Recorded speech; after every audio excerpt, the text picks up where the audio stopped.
I think that, we got 7 great guys in that room, and every day somebody gets better and better, and so the grand scheme of things, who can I trust when it comes down to it? But every one of them works hard. I love every single one of them, and so these 15 practices gives me an idea of what we have going into fall camp. Seems like every year you talk about, maybe I'm doing running back by committee, but then that alpha dog emerges. That's just hard not to give, 70-80% of the reps. But is it really insignificant at the end of the day if you have the alpha dog, or just really have a true disbursement of the carry? I think it's this disbursement. I don't think the alpha dog in bigger games, who's rolling probably takes the lead a little bit. You never know. Sip starting the first game, gets hurt, leak comes in, and so I never know. But those guys have to be ready. Again, it goes back to a trust. Can I trust you to be in the game at all times? And Doug just reminded me we only have one bye, and so it's going to be a long season for us. And so we have to be ready. All 7 guys have to be ready to go. Hey, Coach. Kenny was just talking about wanting to bring in a bigger size back like David. What did you kind of see in him in the portal, and what you've seen from him so far out here? Again, I'm a vertical, physical guy, and that's kind of my mantra in that room.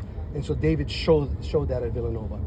Marquise Gillum showed that. And so that room just turned into 195-pound guys and 230-pound guys. And so, again, I like the underdogs. I like the physicalness, the guys that want to play football. That's kind of who I recruit. Hey, Coach, speaking of physicality and Sip made some really great catches. It looked like he was not afraid to put his shoulder pads down in today's practice. Just how much have you seen from him growth-wise over the last few months? I think he gets better and better. He's probably the most comfortable in this scheme. Now, can you lead? Can you make everybody else get up to your standards? And he's done an incredible job. Go ahead. No, he's probably one of my brightest guys in there, self-conscious guys that care, and so they got to get up to his standard and try to get him. What have you seen about his character just from the time he had off to the time coming back in to this spring, and how he's just running? Sip is that level guy.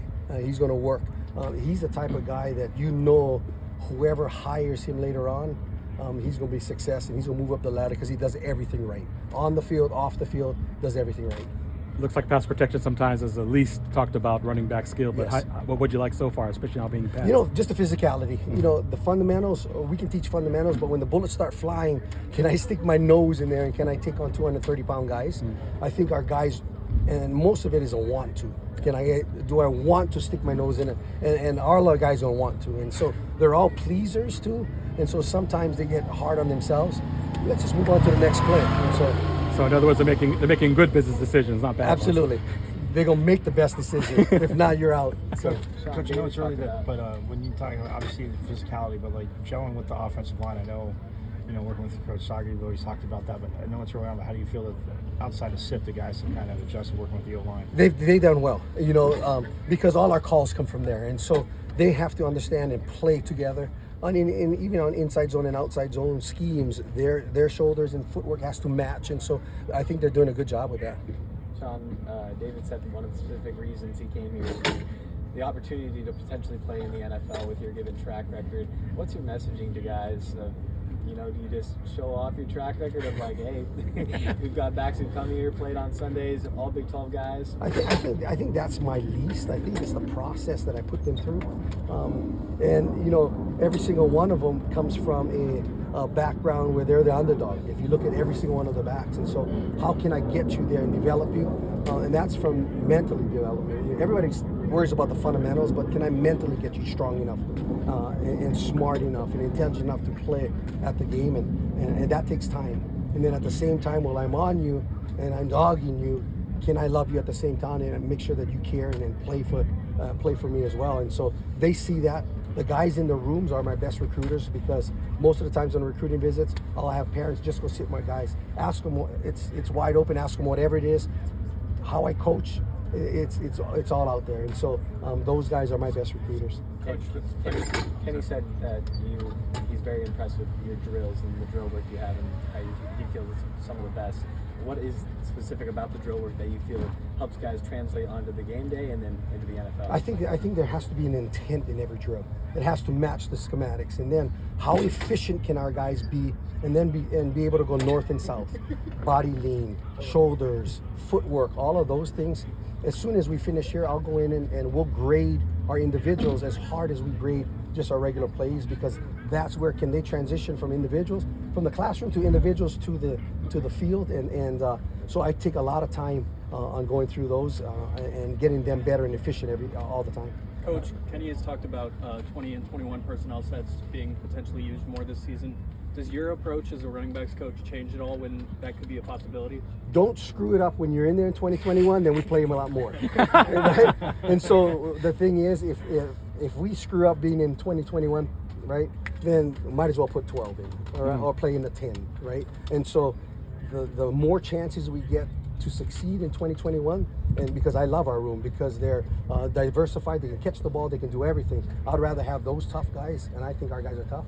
Our tough guys in, 2 guys at a time, and then it makes everybody happier. And speaking of catching the ball, Coach, I know he's with the receivers, but what's it like seeing Clayton over on offense? Oh, awesome. To me, if Clayton can block for us, we're awesome. I don't care about catching the ball, just block for us. What are your thoughts on Carde early on in the spring? Good, very, very intelligent guy. Very intelligent, picks up the scheme real well. The transition from the high school to the speed of practice and how I want it, professionalism in the room, all those standards. Everybody's got to get better and better, but from a young age, that's a huge transition, and so I'm on him the most out here because I know his potential, we just got to pick it up day by day, but he's going to be incredible. You've had a ton of different kinds of backs throughout the years that you've been here that have all been successful. What have you learned the most about coaching each individual? Sometimes you got to sit back and listen to them. That's the biggest thing I think from coaching is, they will tell you. And I was a running back, so a lot of it is feel. They will tell you what they feel. So instead of me jumping on them, explain to me what you felt. Explain to me why you did this. And then I can coach them off of that. I think it's more about listening to my guys and them having, a platform in this offense. I think that's the biggest thing that I've learned being a coach, an older coach. Coach, with players like David who are really strong at one aspect of the game, is it your job to further development in that aspect or to diversify their threats? No, to me, it's working on weaknesses, right? So these 15 practices gives me a chance to see what their weakness is. I work on weaknesses more than their strength. So to me, their strength, I don't need to praise strength, but I need to work on weaknesses, and every time I see improvement, praise the weakness, right? And so that they keep on working them, because the easiest thing to do is always go toward our strength, even in life, right? Any weaknesses we try to shy away from. We try to attack weaknesses, and everybody has a weakness in their game, and so that's, I think, from a development standpoint, that's huge. Thanks, Shaun.